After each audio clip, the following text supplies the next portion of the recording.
Hello दोस्त, नमस्कार करती हूँ और स्वागत करती हूँ अपने यूट्यूब चैनल पे सरिता लोकगीत 123 में। आज हम बहुत ही प्यारा विवाह गीत ललना वाला सुनाने जा रही हूँ। बहुत ही प्यारा गीत है। एक बेटी अपने पिता से क्या कह रही है, गीत के माध्यम से सुनिए और आनंद लीजिए। फुल आवाज करके जरूर सुनिएगा, बहुत ही प्यारा गीत है। लीजिए आप लोग सुनिए। सबका तो मोरे बाबा नन्हवई बिया हलाय रे, नन्हवई बिया हलाय रे। हमका तौरा क्या कुंवर रे लालनवा। सबका तो मोरे बाबा नन्हवई बिया हलाय रे, नन्हवई बिया हलाय रे। हमका तो रखेला कुंवर रे लालनवा। तुहु का तो ये बेटी नन्हवई बिया हलौ, हरे नन्हवई बिया हलौ। अरे तोहरे स्वामी गईले परदेस रे लालनवा। अरे तोहरे स्वामी गईले परदेस रे लालनवा।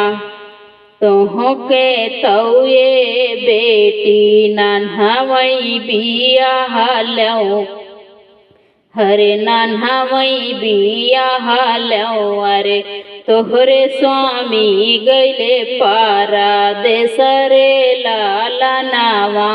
हरे तोहरे स्वामी गईले परदेस रे लालनवा। जवाने डागरिया बाबा स्वामी मोरा गईले, अरे स्वामी मोरा गईले। हरे उहै डागर देत्या बताई रे लालनवा।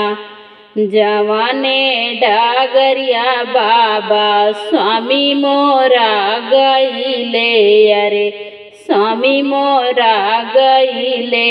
अरे उहै डागर देत्या बताई रे लालनवा।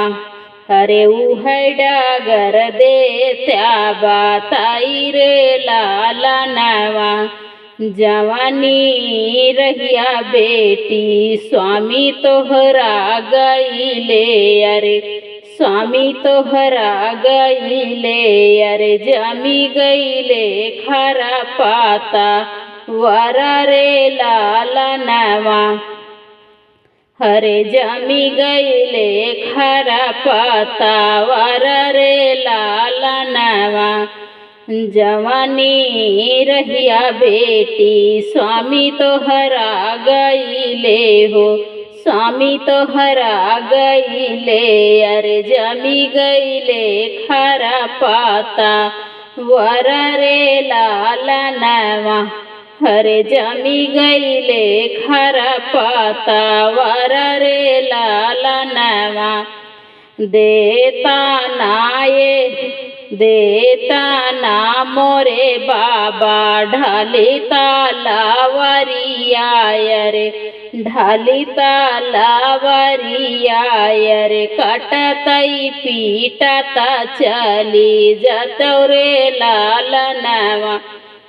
देत्या ना मोरे बाबा ढाली तालावरिया हो, ढाली तालावरिया रे।